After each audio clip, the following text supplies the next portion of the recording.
Hello students, welcome to B pharmacy. Myself Raj Umesh Mandal. तो चलिए start करते हैं हमारा new HAP1 that is cardiovascular system चल रहा था हमारा, और हम इस पे रिलैक्सेशन पीरियड पे आ रहे हैं। ठीक है, तो हम लोग ने पिछले वाले वीडियो में हम लोग ने बहुत सारी चीज़ें कवर की थी।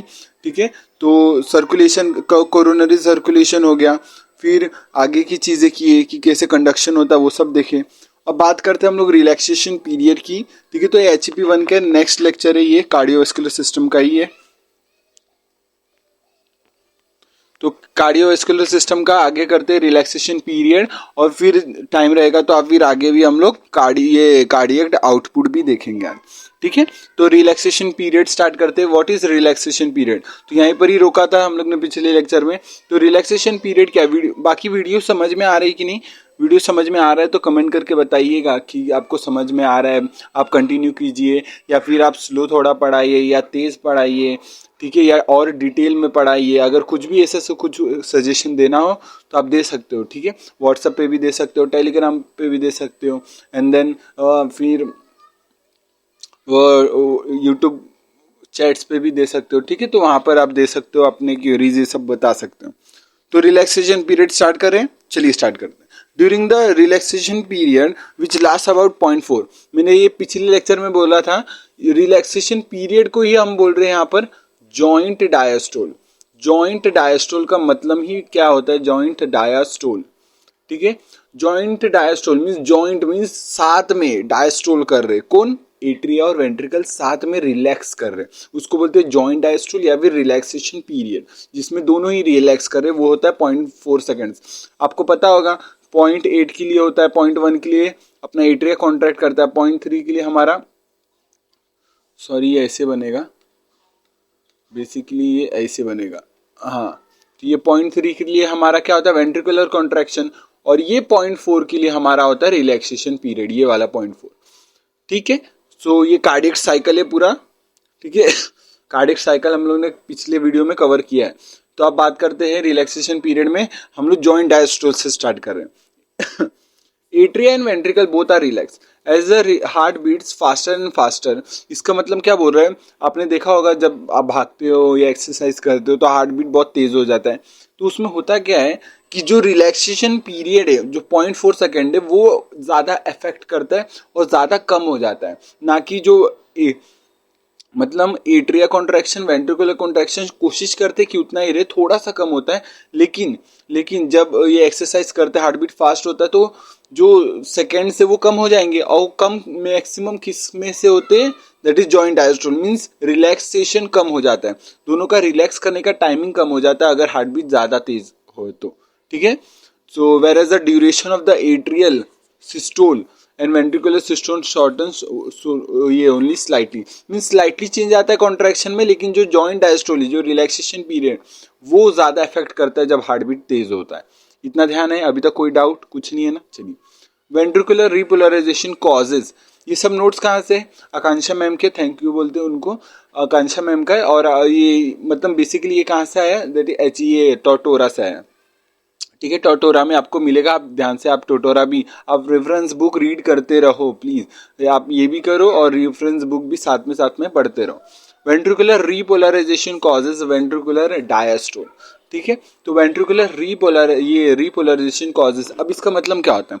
रिपोलराइजेशन का मतलब होता है वो रिलैक्स, मतलब रिपोलराइजेशन जैसे डीपोलराइज होता था तो क्या होता था? कॉन्ट्रैक्ट होता था। रिपोलराइजेशन हुआ तो मतलब डायस्टोल मीन्स रिलैक्स होगा, रिपोलराइजेशन हुआ मीन्स थोड़े टाइम बाद वो रिलैक्स होगा। तो ventricular repolarization causes ventricular diastole, as a ventricular relax the pressure within the chambers falls. पता है आपको, रिलैक्स करेगा तो प्रेशर उसका कम होगा, प्रेशर कम होगा, कम होते होते क्या होगा? एक पर्टिकुलर प्रेशर पे आयोटिक प्रेशर से भी कम हो जाएगा।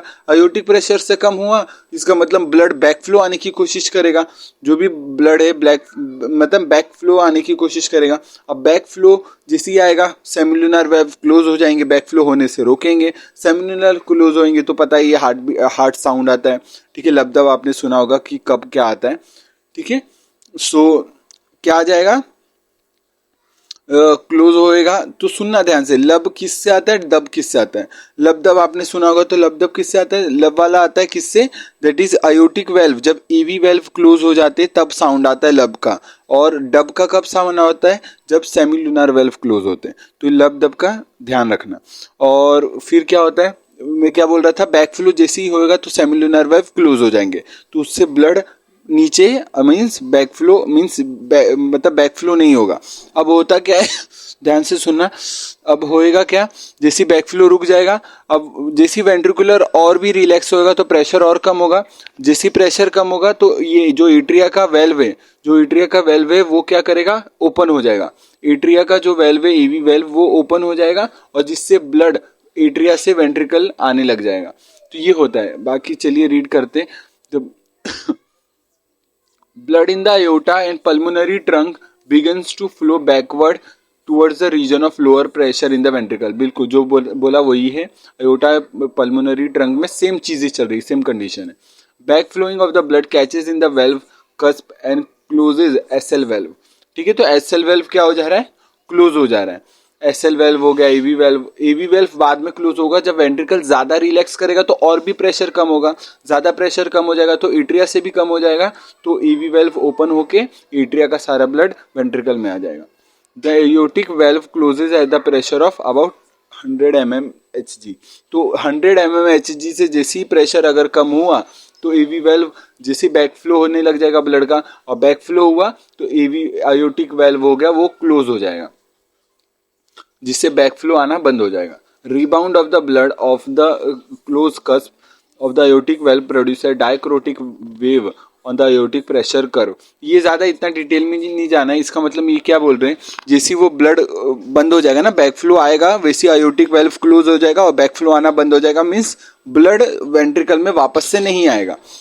इससे क्या होता है, ये अगर आप ये ग्राफ पे देखोगे तो एक डायक्रोटिक वेव आएगा आपको आयोटिक प्रेशर कर्व में, जो आपको इतना ज्यादा डिटेल में नहीं जाना। आयोटिक प्रेशर कर्व में आप डायक्रोटिक वेव देखोगे, वो इसी के कारण आता है, जहां पर एवी वेल्व क्लोज होता है, आयोटिक वेल्व क्लोज होता है। ठीक है, तो after SL valve closes there is a brief interval when the ventricle blood volume does not change because of all the four valves are closed. This is a period of isovolumetric relaxation। पिछले video में आइसोवॉल्यूमेट्रिक contraction देखा था, इस video में हम लोग आइसोवॉल्यूमेट्रिक relaxation देख रहे हैं। इसमें क्या हो रहा है, वेंट्रिकल रिलैक्स हो रहा है और एक ऐसा समय आ रहा है थोड़े समय के लिए जहां पर सारे वेल्व क्लोज है और वेंट्रिकल रिलैक्स कर रहा है और फिर भी वॉल्यूम कांस्टेंट है, उसको बोलते हैं आइसोवॉल्यूमेट्रिक रिलैक्सेशन।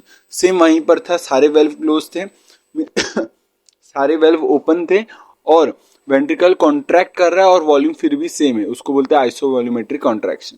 ठीक है, यहां तक क्लियर है, आगे बढ़ते हैं। As a ventricle continues to relax the falls, ये प्रेशर फॉल्स क्विकली, मींस जैसे जैसे और भी रिलैक्स करता रहेगा प्रेशर और भी कम होता रहेगा, जिससे ventricular pressure drops below the atrial pressure, जिससे एवी वेल्व ओपन हो जाएंगे। जो एट्रिया और वेंट्रिकल के बीच में जो एवी वेल्व है वो ओपन हो जाएगा अगर एट्रिया का प्रेशर ज्यादा होगा, वेंट्रिकल का कम।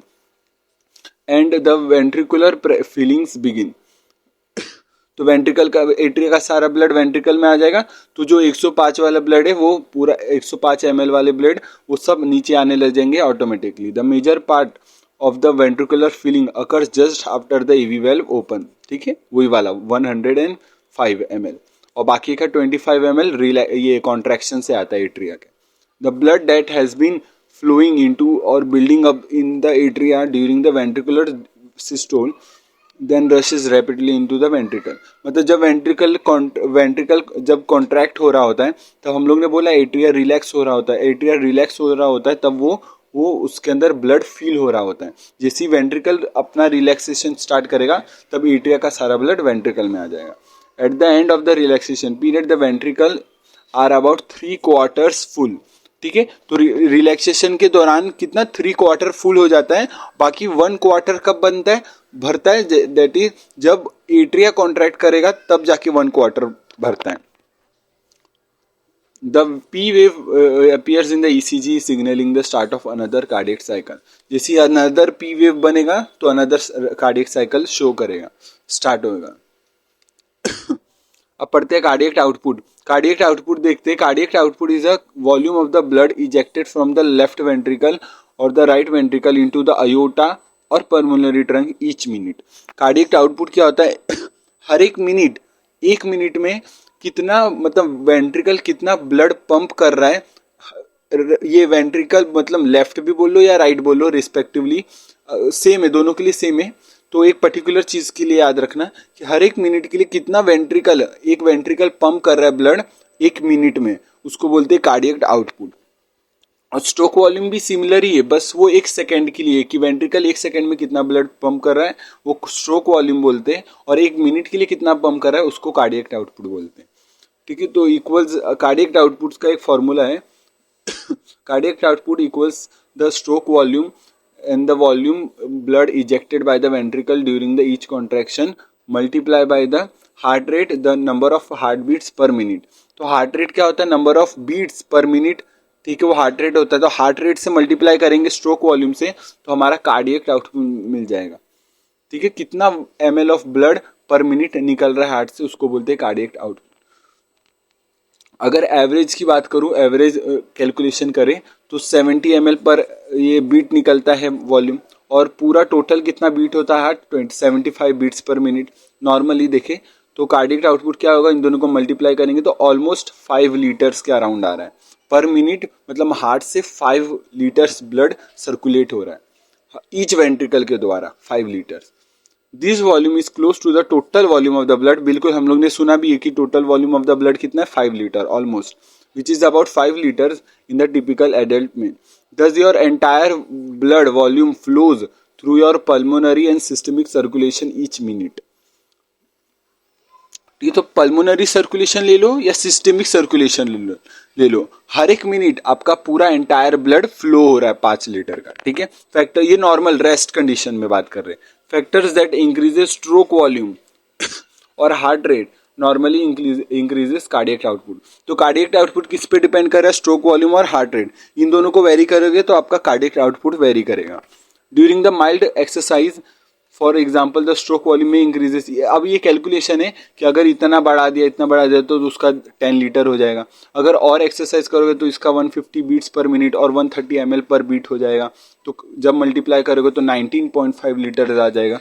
तो मैक्सिमम कार्डियक आउटपुट होता है एक कि मैक्स टू मैक्स कितना कार्डियक आउटपुट हो सकता है, और एक रेस्ट पे होता है। अब एक टर्म आता है कार्डियक रिजर्व। कार्डियक रिजर्व क्या होता है? इन दोनों के बीच का डिफरेंस होता है मैक्सिमम कार्डियक आउटपुट माइनस जो भी कार्डियक आउटपुट है हमारे रेस्ट पे वो, तो ये इन दोनों का डिफरेंस कहलाता है कार्डियक रिजर्व।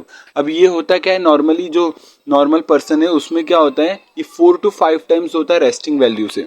जो भी हमारा रेस्टिंग वैल्यू है कार्डियक आउटपुट का, ये 4 to 5 टाइम्स बढ़ सकता है। मतलब हमारा कार्डियक आउटपुट नॉर्मल पर्सन का 4 to 5 टाइम्स बढ़ सकता है, लेकिन जो एथलीट्स है उनके कार्डियक आउटपुट 7 to 8 टाइम्स बढ़ सकते हैं नॉर्मल से।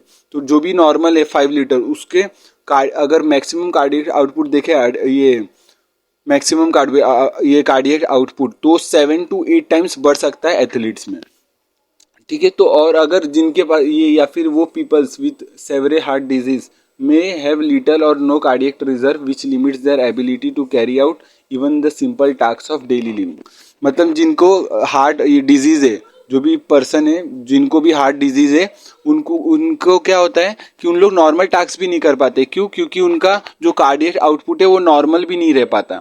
क्योंकि हार्ट डिजीज होता है, अगर कुछ हार्ट डैमेज होता है, पर्टिकुलर पार्ट काम नहीं कर पाता या फंक्शन प्रॉपरली नहीं कर पाते, तो होता क्या, डेली टास्क भी नॉर्मली नहीं कर पाते, तो उनके पास कोई भी कार्डियक रिजर्व या फिर कम से कम कार्डियक रिजर्व होता है। इसके कारण उन लोग डेली टास्क भी नहीं कर पाते। ठीक है, तो यहाँ तक क्लियर है कार्डियक रिजर्व। तो ठीक है, इलेक्ट्रोकार्डियोग्राम नेक्स्ट वीडियो में देखेंगे। अभी स्टार्ट करते हैं हम लोग, चलिए रिवाइज करते हैं पूरा। 2 टॉपिक मेन पढ़े हम लोग ने, एक है रिलैक्सेशन पीरियड क्या होता है, और एक होता है कार्डियक रिजर्व या कार्डियक आउटपुट भी हम लोग, ये 3 टर्म देखे मेन। एक रिलैक्सेशन पीरियड क्या होता है, जॉइंट डायस्टोल, जहाँ पर एट्रिया वेंट्रिकल दोनों ये रिलैक्स हो रहे होते हैं। अब होता क्या है कि जब हार्ट बीट तेज होता है तो रिलैक्सेशन पीरियड ज़्यादा इफेक्ट करता है। मतलब इन लोग का टाइमिंग जो 0.4 है वो और कम हो जाता है, 0.2 हो जाता है, 0.3 हो जाता है जब हार्ट बीट तेज हो जाता है। ठीक है, इतना ध्यान रखना है। और एक आइसो वॉल्यूमेट्रिक रिलैक्सेशन पता ही है, जहां पर सारे वेल्व क्लोज है, चारों वेल्व क्लोज है और फिर भी वॉल्यूम कांस्टेंट है और वेंट्रिकल रिलैक्स कर रहा है फिर भी वॉल्यूम कांस्टेंट है, उस पर्टिकुलर पीरियड को बोलते हैं आइसो वॉल्यूमेट्रिक रिलैक्सेशन पीरियड। ठीक है, इतना ध्यान रखना है। अब होता क्या है, प्रेशर कम होता रहेगा, रिलैक्सेशन होगा तो प्रेशर कम होगा, प्रेशर कम होगा तो ब्लड जो भी आयोटा में और पल्मोनरी ट्रंक में गए वो बैकफ्लो आने की कोशिश करेंगे, जिससे क्या होगा, सेमिलुनर वेल्व या आयोटिक वेल्व ये सब क्या होंगे, क्लोज होने की कोशिश करेंगे। वो क्लोज होंगे तो क्या होगा ये क्लोज हो जाएंगे और वेंट्रिकल और भी जैसे रिलैक्स करेगा तो एवी वेल्व जो एट्रिया वेंट्रिकल के बीच में एवी वेल्व है वो भी ओपन हो जाएंगे, जहां पर जो भी एट्रिया का ब्लड है वो वेंट्रिकल में आने लग जाएगा। तो ये होता है, रिलैक्सेशन होगा, प्रेशर कम होगा, एट्रिया से ब्लड वेंट्रिकल में आएगा, इतना ध्यान रखना। और जो भी उसने मतलब अयोटा और पल्मोनरी ट्रंक में जो ब्लड है वो सेमिलुनर वेल्व के कारण क्लोज होता है तो ब्लड बैकफ्लो नहीं होता और प्लस एट्रिया से सारा ब्लड वेंट्रिकल में आ जाता है, तो इससे पूरा वेंट्रिकुलर फिलिंग होता है। अब बात करते हैं कार्डियक आउटपुट के बारे में पढ़ा था। कार्डियक आउटपुट क्या होता है, हर एक मिनट में ब्लड हार्ट अपना कितना ब्लड पंप कर रहा है उसको बोलते हैं कार्डियक आउटपुट। ठीक है, नॉर्मली कितना था, 5 लीटर, जो हमारा पूरा वॉल्यूम ये ब्लड का वॉल्यूम है 5 लीटर, उतना ही ऑलमोस्ट होता है। तो मतलब हर एक मिनट ये पल्मोनरी सर्कुलेशन में भी और ये कार्डियक सर्कुलेशन मीन्स पल्मोनरी और सिस्टमिक सर्कुलेशन दोनों ही सर्कुलेशन में 5 लीटर ब्लड हर एक ये मिनट में सर्कुलेट हो रहा होता है पूरे बॉडी में। अब पढ़े कार्डियक रिजर्व। कार्डियक रिजर्व क्या होता है, कार्डियक रिजर्व होता है कि जो मैक्सिमम कार्डियक आउटपुट हो सकता है एक पर्सन का, माइनस जो रेस्ट में उसका कार्डियक आउटपुट है वो, उसको माइनस करेंगे, जो भी आएगा वो कार्डियक रिजर्व होता है। हमारे नॉर्मल पर्सन का कितना होता है, 4 to 5 टाइम्स, और एथलीट्स का ये 7 to 8 टाइम्स। और जो भी हार्ट डिजीजेस पर्सन है, ठीक है, हार्ट पर्सन है, उनमें क्या होता है, वो नॉर्मल टास्क भी नहीं कर पाते क्योंकि उनके पास कार्डियक रिजर्व ज़्यादा नहीं होता, इसके कारण लोग टास्क परफॉर्म जल्दी इजीली नहीं कर पाते। तो ये हो गया। कार्डियक आउटपुट किससे अफेक्ट हो सकता है, अगर स्ट्रोक वॉल्यूम बदला तब भी अफेक्ट हो सकता है और हार्ट रेट बदला तब भी अफेक्ट हो सकता है। तो ये दोनों पे डिपेंड करता है कार्डियक आउटपुट। ठीक है, तो रिवाइज करवा दिया। अगर फिर भी कुछ डाउट है तो कमेंट में बताना। मिलते हैं नेक्स्ट वीडियो में नए टॉपिक के साथ, तब तक के लिए टेक केयर, जय हिंद, जय भारत, बाय।